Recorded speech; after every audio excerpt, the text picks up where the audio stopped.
नमस्कार, आप देख रहे हैं जवाब देना पड़ेगा और आपके साथ मैं हूं पूजा यादव। हिमाचल प्रदेश की राजधानी शिमला में हिंदू संगठनों का मस्जिद के निर्माण को गिराने की मांग को लेकर प्रदर्शन जारी है। प्रदर्शन के दौरान पुलिस और प्रदर्शनकारियों में झड़प भी हुई। शिमला के संजौली स्थित इस मस्जिद का रास्ता डली टनल से होकर गुजरता है। प्रदर्शनकारियों ने यहां पर सड़क पर हनुमान चालीसा का पाठ पढ़ा, जय श्री राम के नारे लगाए और पुलिस के बैरिकेड तोड़ दिए। पुलिस को 2 बार लाठीचार्ज करना पड़ा, वाटर कैनन चलाया गया, पत्थरबाजी और एक झड़प में प्रदर्शनकारियों और सिपाही घायल हुआ। संजौली मस्जिद 1947 से पहले बनी थी। 2010 में इसकी पक्की इमारत बननी शुरू हुई तो नगर निगम में शिकायत दर्ज हुई। अब मस्जिद हो गई है 5 मंजिला। नगर निगम 35 बार अवैध निर्माण तोड़ने का आदेश दे चुका है। ताजा विवाद 31 अगस्त को तब शुरू होता है जब 2 गुटों के बीच में मारपीट होती है और इसके बाद हिंदू संगठनों ने मस्जिद का अवैध निर्माण गिराने की मांग को दोहराना शुरू कर दिया। हालांकि हिमाचल प्रदेश सरकार में मंत्री विक्रमादित्य का यह कहना है कि अगर निर्माण अवैध हुआ तो उसको जरूर गिराया जाएगा। आज इसी मुद्दे पर होगी चर्चा, जिसमें हमारे साथ कुछ खास मेहमान भी होने वाले हैं। लेकिन एक बार तस्वीरें आपको दिखाते हैं। इन तस्वीरों के जरिए आप देखिए पुलिस प्रदर्शनकारियों में कैसे झड़प शुरू हुई। बैरिकेडिंग को तोड़ा गया। बैरिकेडिंग तोड़ जो प्रदर्शनकारी थे वो कूदकर टनल की ओर जाने लगे। लोगों में आक्रोश इतना ज्यादा बढ़ता गया कि पुलिस को लाठीचार्ज करना पड़ा। लाठीचार्ज की तस्वीर अभी आप देखिए। बैरिकेडिंग को उठाए लोग आगे बढ़ते जा रहे हैं। वाटर कैनन का इस्तेमाल किया, लोग छाते लेकर आ गए खुद को बचाने के लिए। पुलिस बैरिकेड्स को तोड़ दिया गया। ये 6 तस्वीरें शिमला में दिखाते तनाव को आप समझ पाएंगे। जो इस वक्त यानी शिमला का जो तनाव है वो दिखाती हुई नजर आती हैं तस्वीरें, और आप समझ पाएंगे कि इस वक्त क्या कुछ हालात हो चुके हैं। शिमला में मस्जिद निर्माण को लेकर तनाव बना हुआ है। हालांकि प्रशासनिक स्तर पर यह कहा जा रहा है कि ये मस्जिद से जुड़ा कोई इस तरह का मामला नहीं है। एक बार जरा जो बयानबाजी का सिलसिला शुरू हुआ, सरकार का पक्ष क्या है, विपक्ष का पक्ष क्या है, जरा वो सुन लीजिए एक बार। और ये जो नई परिस्थितियां बनी इसके कारण क्या रहे और इससे लोकल डेमोग्राफी पे कितना फर्क पड़ रहा है, ये स्थानीय लोगों में जो रोष है उसके बहुत गंभीर कारण हैं। और ऐसी अनेकों घटनाएं पिछले कुछ वर्षों में देखने को मिली हैं और मुझे लगता है इसकी गहराई में इसलिए जाना जरूरी है कि भविष्य में इस तरह के प्रयास आगे ना किए जाएं। बाकी जहाँ तक उस अवैध भवन के निर्माण की बात है उस पर, क्योंकि वो मैटर सब जुडिस है, म्यूनसिपल कमिश्नर के कोर्ट में है, वहाँ पे उसकी हियरिंग होगी तो उसके बाद निर्णय सरकार लेगी। और हमने बिल्कुल साफ तरीके से कहा है कि अगर वो अवैध पाई जाती है तो निश्चित तौर से 100% उसके ऊपर कार्रवाई होगी और उसको जो है कानून की प्रक्रिया के माध्यम से उसको डिमोलिश किया जाएगा। हमने पहले भी सरकार को कहा था कि हम किसी प्रकार का गैर कानूनी काम या कानून को अपने हाथ में नहीं लेंगे, शांति प्रिय ढंग से हम आंदोलन करेंगे, लेकिन सरकार ने हमारी बात नहीं मानी और धारा 163 लगा ली है। अब जनता तय करेगी कि वो क्या करने वाली है। ये प्रोटेस्ट पूरे हिंदू के लिए है, पूरे हमारे हिंदू समाज के लिए है, हमारे आने वाली पीढ़ी के लिए है। अगर आज हमने आवाज नहीं दी तो आने वाला जो हमारा पीढ़ी है वो असुरक्षित है। तो आज हमने आवाज दे रहे हैं, हम एक हैं। चंद्रमोहन शर्मा नेता कांग्रेस, हाजी नाजिम मुस्लिम स्कॉलर और हमारे साथ में आलोक वत्स नेता बीजेपी इस वक्त हैं। चंद्रमोहन शर्मा जी वहां के लोगों की बात सुन रहे हैं आप।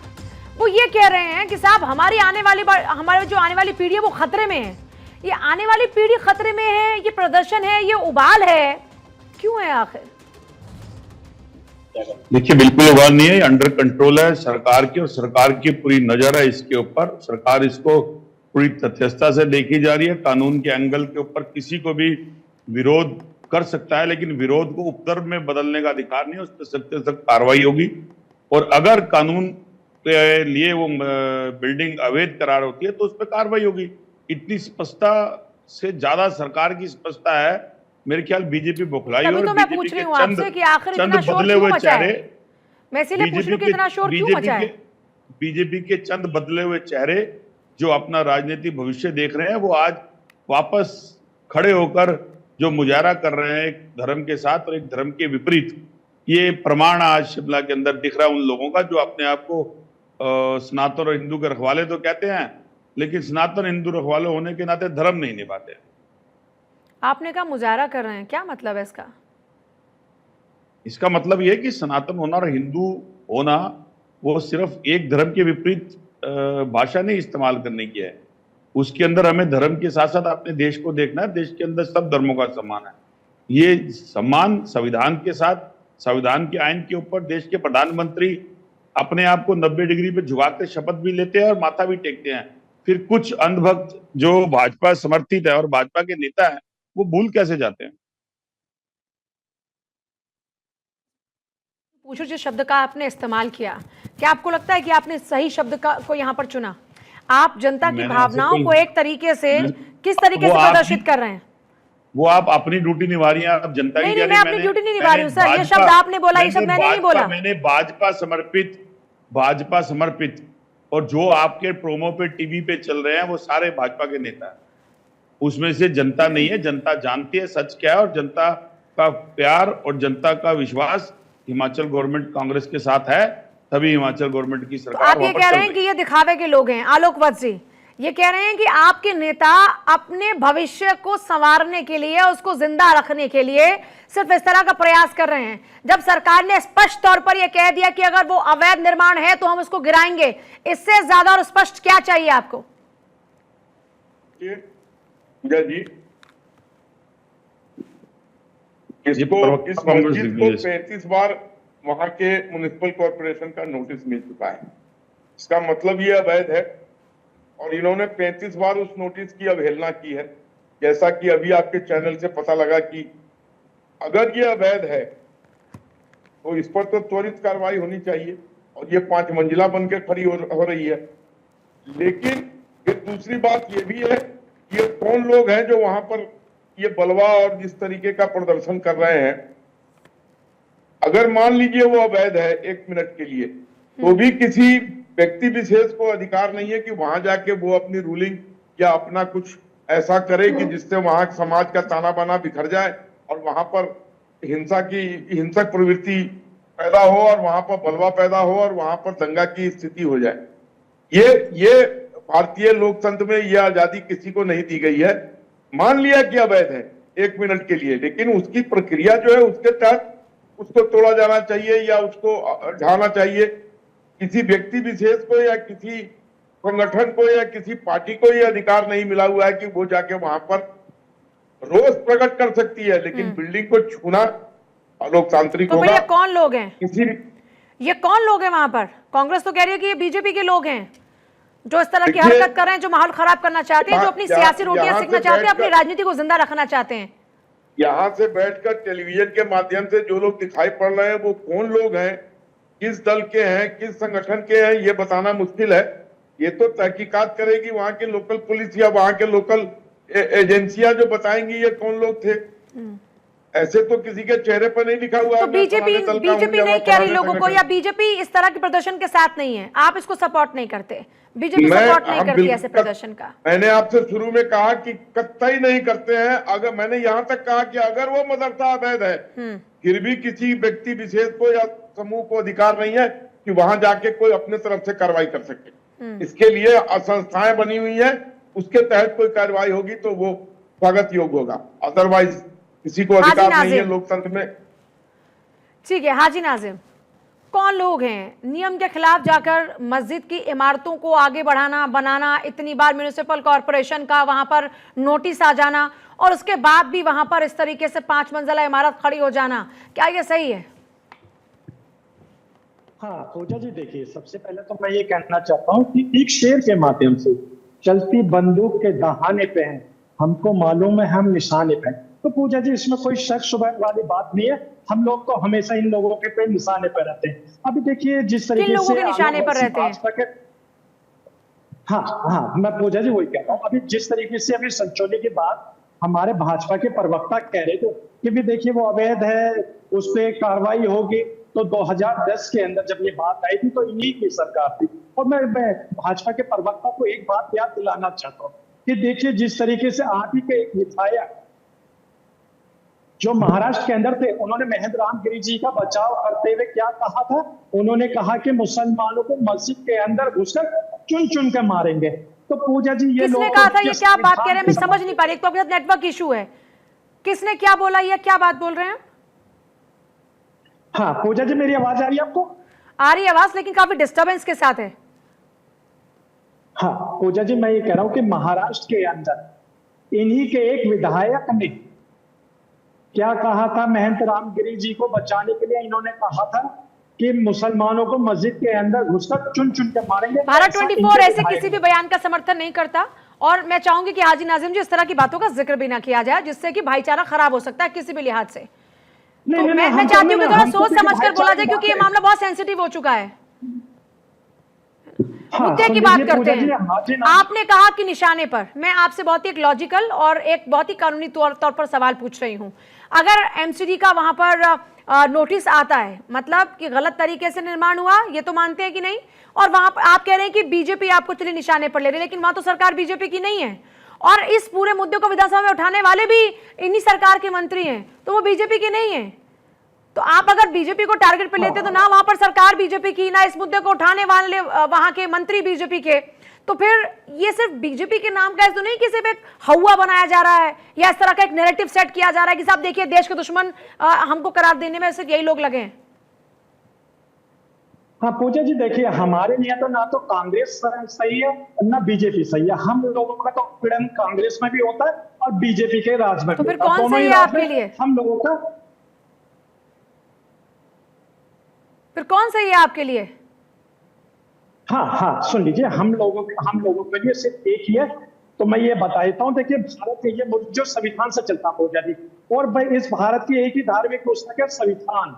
और देखिए पूजा जी, सबसे इंपॉर्टेंट बात मैं ये कहता हूँ, अभी संचोली की मस्जिद तो आप लोगों को नजर आ रही है, लेकिन लखनऊ के अंदर वही बुलडोजर लेकर एक मंदिर के लिए जाते हैं कि एक अपार्टमेंट के अंदर एक मंदिर में जो अवैध तरीके से बनाया गया है, लेकिन वहीं पर हिंदू संगठन आ जाते हैं उस मंदिर को बचाने के लिए। कि मैं आपको ताजा घटना बता रहा हूँ, तो वहां पर किसकी सरकार है? बीजेपी की सरकार है। और मस्जिद निशाने पे मुझे समझ में नहीं आता कि इसका क्या मतलब है। मैं आपको एक एग्जांपल देती हूँ सर, दिल्ली का भजनपुरा इलाका, जहां पर एक तरफ पीर था और एक तरफ मंदिर, और दोनों को हटाया गया क्योंकि दोनों गलत जगह पर थे, दोनों विकास के आड़े आ रहे थे, दोनों को गलत तरीके से वहां पर एकदम ऑन रोड पर बनाया गया था, ऑक्यूपाइड किया हुआ जगह को, और विकास कार्य वहां पर रुक रहे थे, दोनों को हटाया गया। हुआ ना? तो ये क्यों आप लोगों ने एक दिमाग में बिठा लिया है कि साहब मुस्लिम्स को टारगेट किया जा रहा है या उनके साथ इस तरह का व्यवहार किया जा रहा है, मस्जिदों के पीछे लगे हुए हैं? ऐसा क्यों आप लोग अपने जहन में बिठा चुके हैं बातें?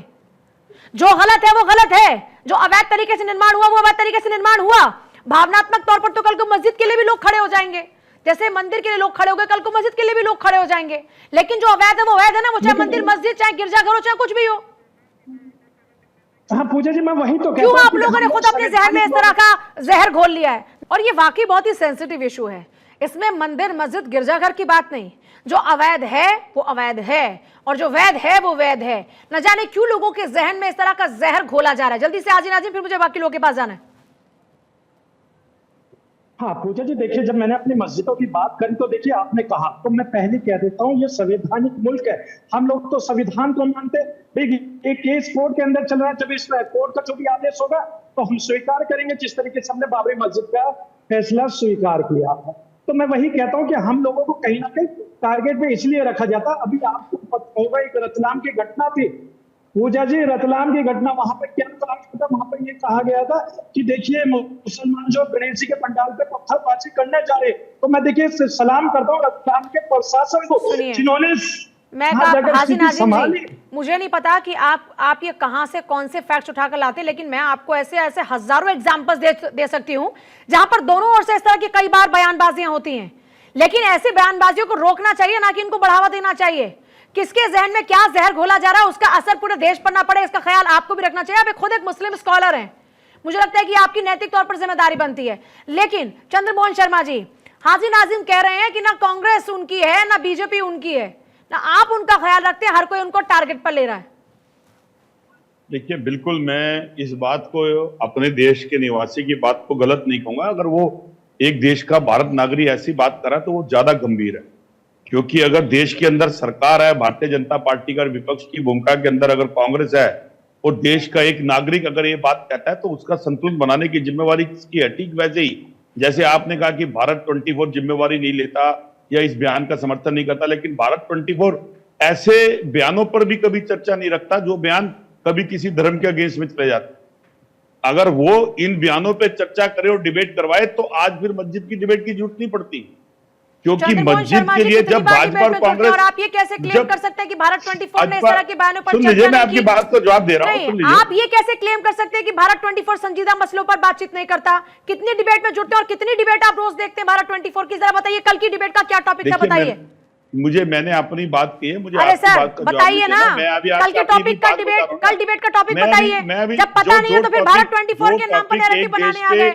एक देशी के धर्म के व्यक्ति ने छेड़ा, मैं उस पे आ रहा हूँ। नहीं तो आपके ऊपर भी तो छेड़ रहा है वो, आरोप दे तो रहा हूं आपके अभी ऊपर भी आपकी लगा बात रहा है ना, तो आप भारत अभी 24 तो के आप ऊपर बोलने ये कहाँ दे रही हैं? सर सुनिए, देखिए, आरोप मत लगाइए और एकदम झूठे आरोप मत मैंने लगाइए, एक कोई ऐसी बात जानकारी बोली, आपको है नहीं आगे भारत आपका 24 के लाउड ऊपर स्पीकर लांछन चालू हो लगाने। गया और आप बात को अभी मैं भग गया हूँ डिबेट से। आपने भारत भगा तो नहीं हूँ। 24 के ऊपर ये क्यों मैं क्लेम डिबेट किया? से भगा तो नहीं हूँ सर भारत मैं 24 डिबेट पर में ही आप बैठा मुझे हुआ कल का हूँ। टॉपिक बताइए, अरे चलिए। पूजा जी, मैं डिबेट में हूँ, मुझे मेरे कल को का मैं टॉपिक आपकी बताइए बात का सर, जवाब दूंगा ना। मुझे कल मुझे बोलने परसों तो दीजिए। तरसों का टॉपिक बताइए, डिबेट का क्या अरे मेरे टॉपिक को था? अरे मेरे को बोलने तो दीजिए। हाँ बताइए, टॉपिक बताइए, मैं विषय आ रही क्या हूँ आता थानेश्वर है जी के कि पास जा रही हूँ। आज मस्जिद के ऊपर डिबेट की चर्चा अगर सारे आप नहीं हो गए, चलो गोदी मीडिया, लेकिन जो गोदी मीडिया है वो आज मस्जिद पे ही चर्चा करना चाहता है, क्यों?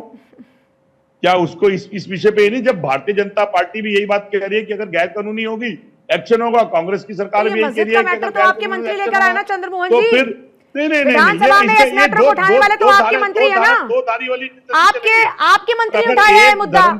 ये बीजेपी से पहले तो आपके मंत्री ने उठाया है मुद्दा कि नहीं उठाया विधानसभा में? और आप उसके ऊपर टीआरपी बनाने चाह रहे अरे हो, सुनिए, तो आप ये बनाइए। टीआरपी जैसी जरूरत आप लोगों को पड़ती होगी, भारत 24 को नहीं है। मैं कांग्रेस का प्रवक्ता हूँ, देश का नागरिक हूँ, मैं वही बोल रही हूँ आपसे। आपके मंत्री मुझे सर लॉजिकल बात करते हैं, टू द पॉइंट बात करते हैं। आज ये मुद्दा किसने उठाया?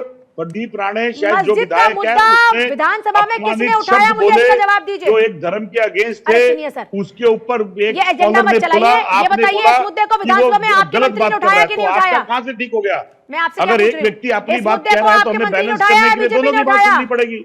यही आज नैरेटिव आप लोगों ने बना दिया है। मुद्दे को आपके मंत्री ने ये उठाया या नैरेटिव आप बीजेपी ने लोगों ने उठाया? बनाया है, उन लोगों ने सवाल बनाया सुन पा रहे हैं क्या आप मेरा?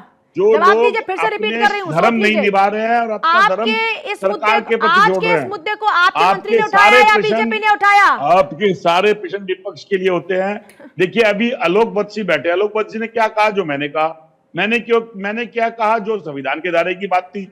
अगर जब ये बात जवाब होगी नहीं तो देंगे, आप क्या पूछ रही हो? आप अपनी बातें, आप अपनी बातें, आप अपनी रटी ड्राई बातें बोलेंगे। सर रुक जाइए, थानेश्वर वहां पे इस वक्त हैं जीरो ग्राउंड पर, और क्या स्थिति इस वक्त बनी हुई है वहां पर? अभी क्या हालात हैं? काबू में हो चुके हैं या प्रदर्शनकारी अब भी लगातार अड़े हुए हैं आगे बढ़ने के लिए? देखिए, प्रदर्शनकारी अभी भी लगातार आगे बढ़ने के लिए अड़े हुए हैं। मैं आपको दिखाना चाहूंगा कि आप देख सकते हैं कि 7 लेयर पुलिस ने पहले तो बैरिकेडिंग लगाया, उसके बाद 7 लेयर की मानव श्रृंखला बनाकर ये हेलमेटधारी जो आपको दिख रहे हैं पुलिस कर्मचारी यहां पर लगा दिए गए ताकि जो प्रदर्शनकारी हैं उनको आगे बढ़ने ना दिया जाए। लेकिन प्रदर्शनकारी अभी भी अड़े हुए हैं। अभी जो सूत्रों से निकल कर आया है कि पुलिस के आला अधिकारियों ने जो टीयर गैस है उनको अलर्ट के लिए बोल दिया है ताकि प्रदर्शनकारी जिस तरीके से आगे बढ़ रहे हैं लगातार, वो वहां अपने मुकाम पर अड़े हुए हैं कि हम हर हाल में आगे बढ़कर रहेंगे। इस करके पुलिस ने टीयर गैस का भी प्रयोग कर सकती है, लेकिन अभी तक पुलिस प्रदर्शनकारियों को रोकने का प्रयास कर रही है, लेकिन प्रदर्शनकारी हैं कि वो रुक नहीं रहे हैं। प्रदर्शनकारी लगातार आगे बढ़ रहे हैं। आइए कुछ लोगों से भी बीच में जाकर बात करने का प्रयास करते हैं कि प्रदर्शनकारियों को किस तरीके से रोकने का प्रयास करेंगे वो लोग। देखिए, आप देख सकते हैं कि जहां तक आपकी नजर जाएगी, और सबसे बड़ी बात मैं आपको बताना चाहूंगा पूजा, खास तौर पर यहाँ पर स्कूल की छुट्टी का समय हो गया, बच्चों के जाने का मेन रास्ता यही है। बच्चों को बहुत ज्यादा परेशानी का सामना करना पड़ रहा है। प्रशासन ने यह दिखाने के लिए कि किसी भी तरह की सिचुएशन नहीं है, सर सिचुएशन अंडर कंट्रोल है, इसलिए स्कूल कॉलेज की छुट्टी नहीं की थी। सुबह बच्चे स्कूल गए थे, लेकिन अब बच्चों को जब वापसी आना पड़ रहा है तो उन्हें बहुत परेशानियों का सामना करना पड़ रहा है। जहां तक भी आपकी नजर जाएगी पहले। चलिए ठीक है, बहुत शुक्रिया सभी का चर्चा में शामिल होने के लिए, थानेश्वर आपका तस्वीरें दिखाने के लिए। तो इस वक्त हालात वहां पर काबू में है, सरकार ऐसा कहती नजर आ रही है, लेकिन अभी भी प्रदर्शनकारी आगे बढ़ते नजर आ रहे हैं।